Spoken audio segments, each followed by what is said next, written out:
Hi, everyone.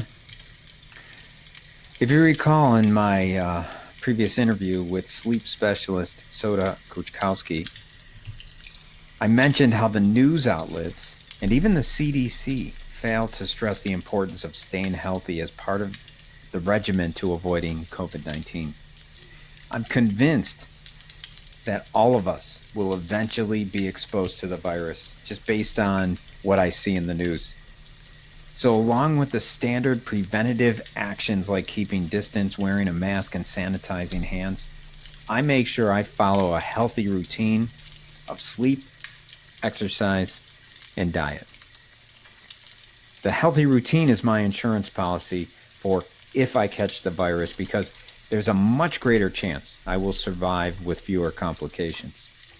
I think everyone should assume the worst, that they will contract COVID-19 and prepare by improving their health. Here's what I do, and it's really all simple stuff. I take a multivitamin, I take a tablespoon of cod liver oil, I take extra vitamin D, extra vitamin C, I take zinc, I exercise daily, I try to sleep at least 6 hours per night, and I use the Neti-Pot daily. My logic behind the Neti-Pot is simple. If nasal swabs are used to determine if people have COVID-19, then more than likely the nasal cavity is where the virus collects. It should be cleansed daily. Simple as that.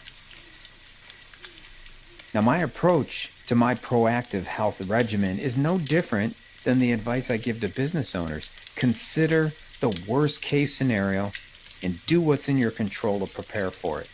It's more important than ever to take this advice today because of all of the uncertainty that COVID-19 and the recession has brought upon us.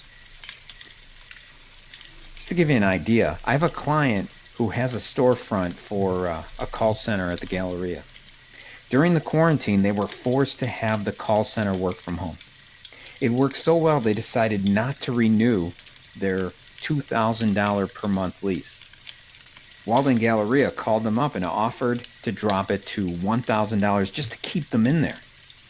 $1,000 per month. My client declined. Then the Galleria offered to drop it to $500 per month just to have them there. My client is still just thinking about it. Still not sure if he wants it. Malls are in trouble. I mean, think about this. The owners of the Mall of America, the largest mall in the United States of America, have missed the last 3 mortgage payments. And those mortgage payments, by the way, are $7 million per month. They've missed 3 of them for their $1.4 billion loan. That's billion with a B. Malls are in trouble, and that's because many businesses are struggling to pay the rent. And it's getting worse.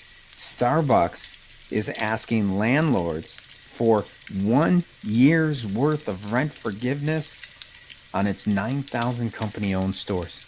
1 year. Yelp claims that 41% of the businesses that closed their accounts on the review site have shuttered permanently. And the Independent Restaurant Coalition predicts that 85% of non-chain eateries could permanently close. Those are sobering numbers, and it's just the beginning. The effects of COVID-19 and the recession have already started with restaurants, malls, and office space. Eventually, it will trickle down into other industries, including yours. This is why I'm advising business owners to be having their finger on the financial pulse of their company by forecasting the next 6 months' sales on a rolling basis and forecasting at least 12 weeks of cash flow. Now, typically, forecasting sales is not that difficult. A lot of companies are the same as they were last year.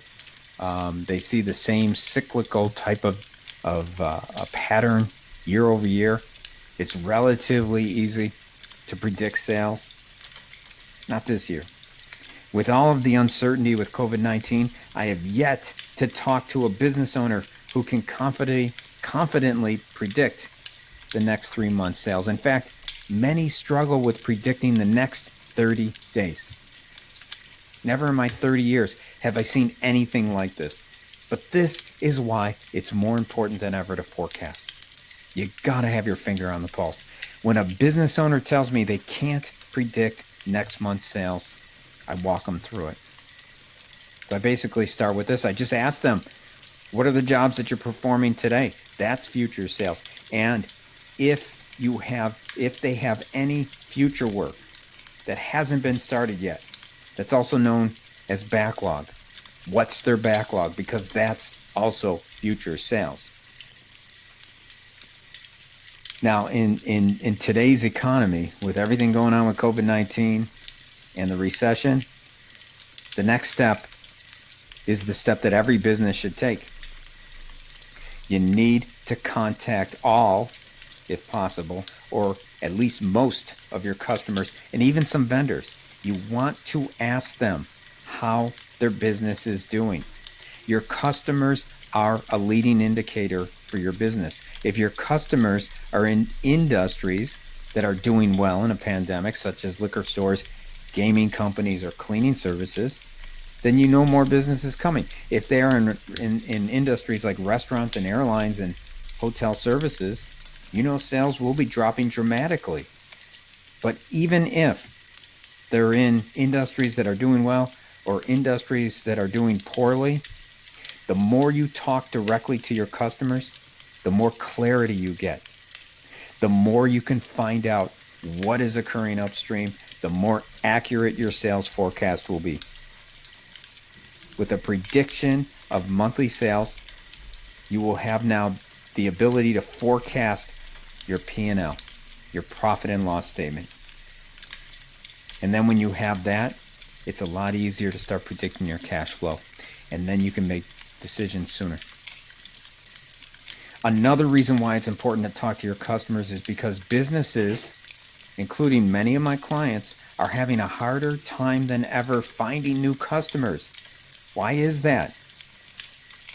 It's simple. Between all of the time spent in quarantine and the strict rules on visitors post-quarantine, businesses that are not pandemic-friendly industries are struggling with even getting an opportunity to talk to the decision makers right now. That's if you can even find them. You don't even know where they are anymore. This means that the best chance for future sales in your company is with your current customer base, which is why it's more important than ever to give your customers the absolute best service that you've ever given them. Everyone is feeling a bit lonely after the quarantine. Show your customers that you care just by calling them and finding out how they are, how their families are, how the business is doing. Make each and every customer feel appreciated. Got to do it. Lastly, as the proverb goes, make your hay while the sun is shining. So if you have opportunities for work, take it and find a way to get it done as quickly as you can.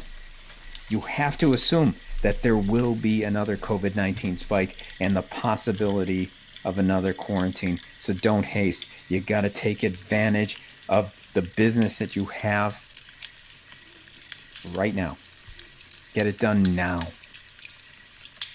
Focus on what's in your control. Communicate with your customers and track your backlog. Keep your finger on the financial pulse by forecasting sales. Preparing your monthly P&Ls based upon those forecasted sales. Predict your cash flow. The strongest balance sheets win. Remember, your balance sheet, you're not competing with or should be comparing yourself to Warren Buffett or Warren Buffett's balance sheet. You only need to do is outlast your competitor's balance sheet. And when we get through this pandemic and recession, and trust me, we will, there will be more business than you will know what to do with because you outlasted your competitors. And the last piece of advice before I get back to the fire and my family, start using a Neti-Pot. Go buy one and use it every day. Stay safe, stay healthy, and I hope you have a great night.